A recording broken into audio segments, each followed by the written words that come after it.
원소의 주기적 성질 중에 이제 이온화 에너지 봅시다. 제일 시험 문제가 많이 출제가 되는 부분에 해당이 돼요.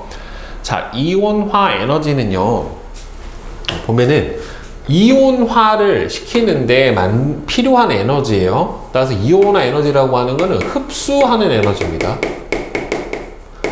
자, 기체 상태의 원자 1몰에서, 그러니까 중요한 기체 상태예요. 왜냐면은 이 원자끼리 거리가 너무 가까워 버리면 원자 간 인력 때문에 영향을 받을 수가 있어요. 그래서 원자끼리 거리가 충분히 먼 무슨 상태에서?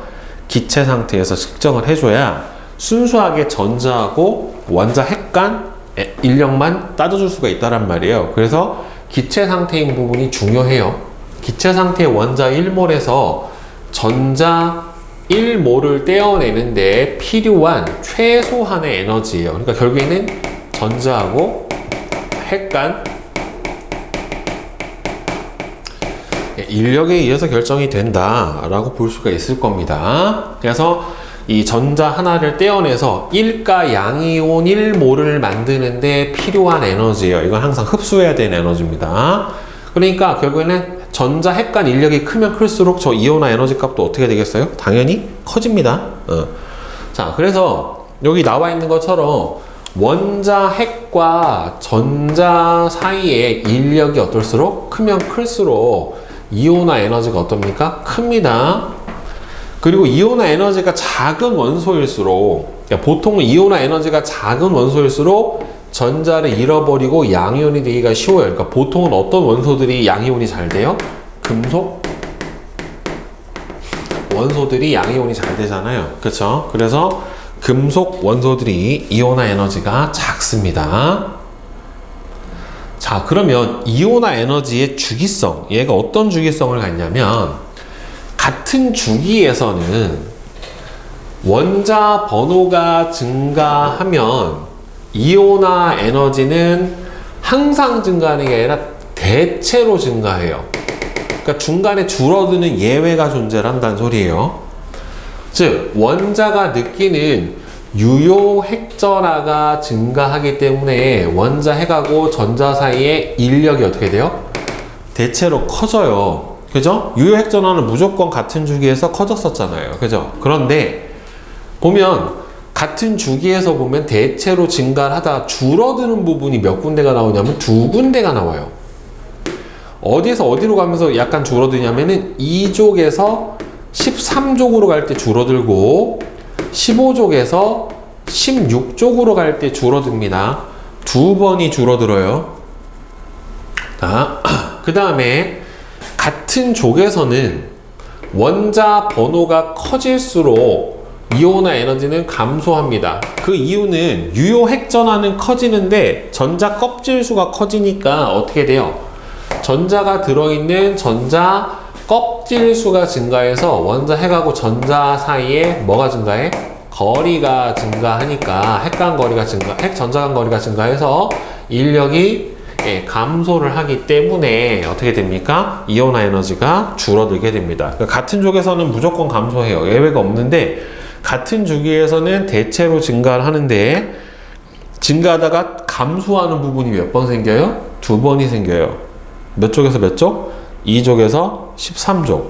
그 다음에는 15족에서 16족으로 가면서 줄어들어요. 그럼 이제 왜 예외가 일어나는지를 잘 봐야 돼요. 자, 이거는 전자배치 특이성 때문에 나타나게 되는 건데 2족에서 13족으로 가면 왜 줄어드냐면, 자, 보세요. 여기가 원자 핵이에요. 여기가 1s 오비탈이에요. 에너지 준위가 누가 더 커요? 2s가 더 크고 그 다음에 누가 더 큽니까? P가 더 커요. 그러면 여기 핵부터 2s까지의 거리와 핵부터 2p까지의 거리를 보면 에너지 준위 차이가 어떻게 돼요? 그러니까 여기가 더 어떻게 됩니까? 가깝죠, 지금 2p보다는. 네. 그렇죠? 그러니까 이게 이렇게 생각해야 돼. 에너지가 높은 2p 오비탈의 전자가 있는 13족 원소가 여기에서 유효 핵전하 증가하는 것보다 이 거리가 더 멀리 떨어진 영향이 어떻게 된 거예요? 더 큰 거예요. 그러니까 유효 핵전하가 원자 번호가 커지면 증가하겠지만 유효 핵전하 증가해서 이 핵전하 증가분보다 이 오비탈까지 에너지 유닛 차에 의한 거리차가 더 큰 거예요. 그래서 떼어내기가 어떻다? 더 쉬워집니다. 그러니까 이온화 에너지가 어떻게 된다? 줄어들어요. 그 다음에 15족에서 16족으로 가면서 왜 줄어드냐면 15족은 홀전자 최대 우선 배치예요. 어차피 EP 안에서는 다 똑같을 텐데 문제는 여기서 15족은 홀전자 최대 우선 배치고 16족이 되면서 전자 쌍이 생겨요. 그럼 전자 쌍이 생기게 되면 어떻게 돼요? 여기서 전자가 뭐가 생깁니까? 반발력이 생깁니다. 따라서 15족이 홀전자 최대 우선 배치니까 여기서 뭐가 가장 적은 거야? 전자 간 반발력이 최소가 된다라는 소리예요. 그래서 하나 더 늘어나 버리면 이 전자끼리 서로 밀어나는 것 때문에 어떻게 된다? 약간 줄어들게 돼버립니다. 그래서 예외로 2족에서 13족으로 갈 때 줄어들고 어디에서 어디로 갈 때? 15족에서 16족으로 갈 때 줄어들어요. 알겠죠? 자, 그 다음 이제 순차적 이온화 에너지. 이온화 에너지라고 하는 거는 전자 몇 개를 떼내는 거예요? 한 개예요, 한 개. 그래서 몇 가마 양이온? 1가 양이온을 만드는 데 필요한 에너지예요. 그런데 순차적은 뭐냐면 하나 떼고 그 하나 뗀 상태에서 1가 양이온 상태에서 하나 더 떼는 거야. 그럼 뭐가 돼요? 2가 양이온. 하나 더 떼면 3가 양이온. 이렇게 순차적으로 한 개씩 더 떼어낼 때 필요한 에너지가 뭐다? 순차적 이온화 에너지예요. 즉 기체 상태의 다전자 원자의 1몰에서 전자를 1몰씩 차례대로 떼어낼 때 각 단계별로 필요한 에너지예요. 그러니까 제1 이온화 에너지는 첫 번째 전자 뗄 때 첫 번째 전자 몇 개? 한 개. 제2 이온화 에너지는 두 번째 전자 한 개. 그 다음에 제3 이온화 에너지는 세 번째 전자 한 개예요. 그러니까 세 개를 떼는 게 아니라 세 번째 전자 한 개를 떼내는 거예요. 알겠어요? 그러면 점점 어떻게 되냐면 차수가 커지면 커질수록 이온화 에너지는 점점 커져요.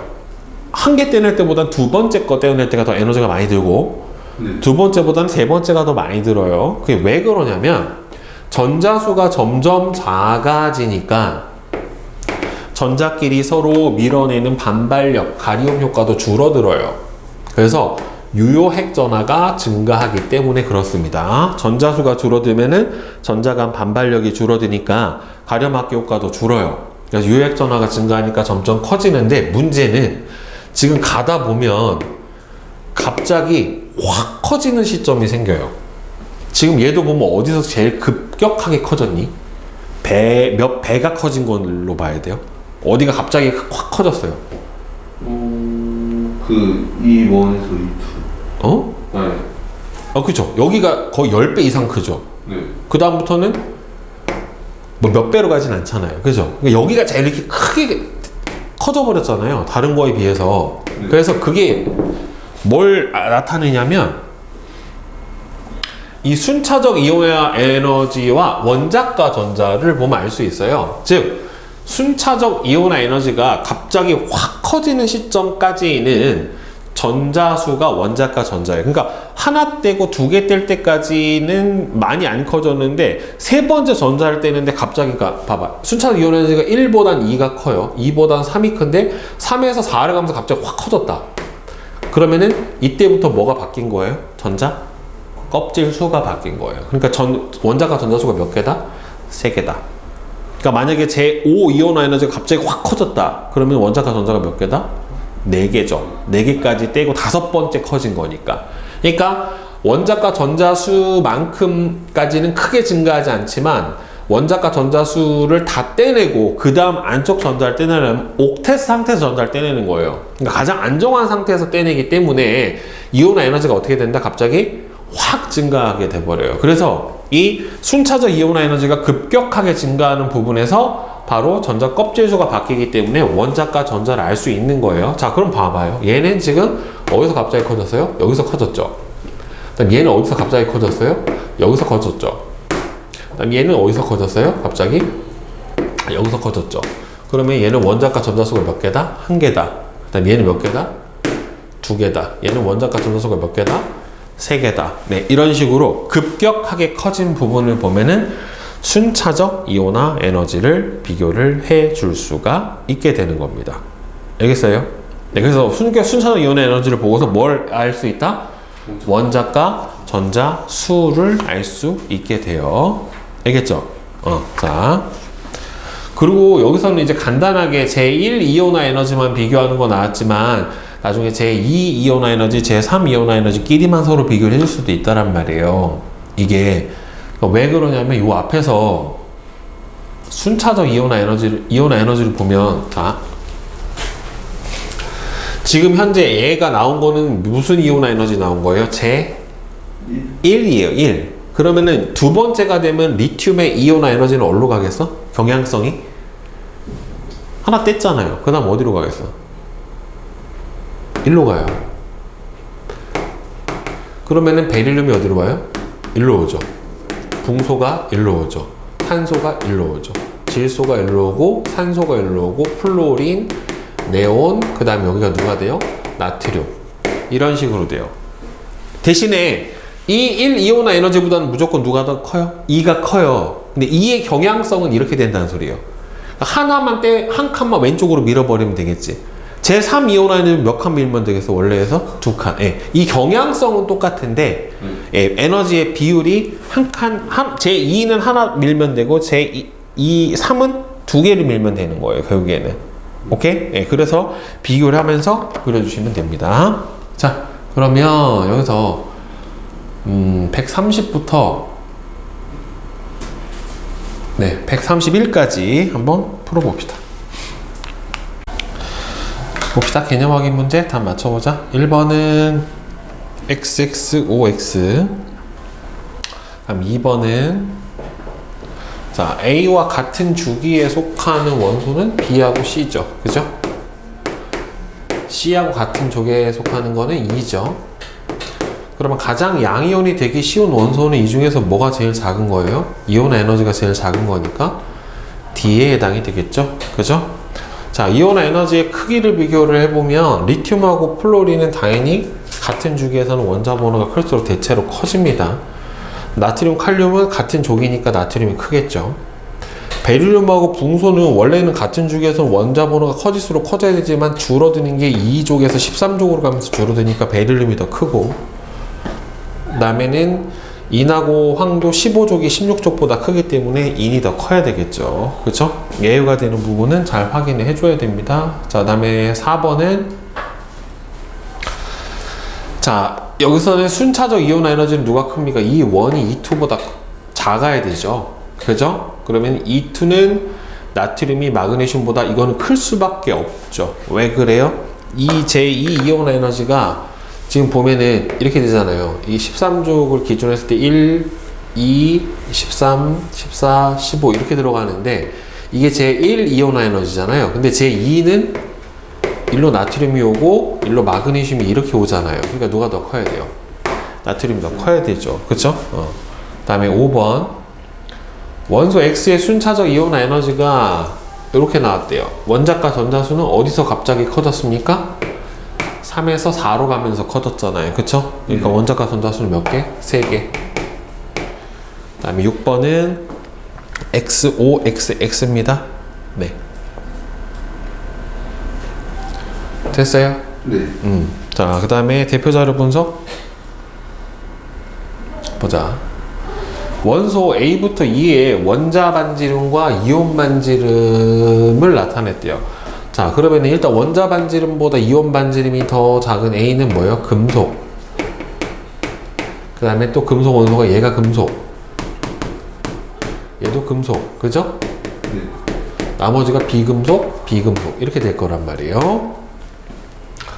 자, 그러면은 A부터 E가 리튬, 베릴륨, 산소 2주기 원소, 나트륨, 염소가 몇 족이에요? 3주기 원소에 해당이 돼요. 그러면 금속 원소가 3가지인데 금속 원소 중에서 그러면 리튬, 베릴륨, 산소, 나트륨, 염소 이렇게 될 텐데 이 중에서 가장 이온 원자 반지름이 커야 되는 건 누굽니까?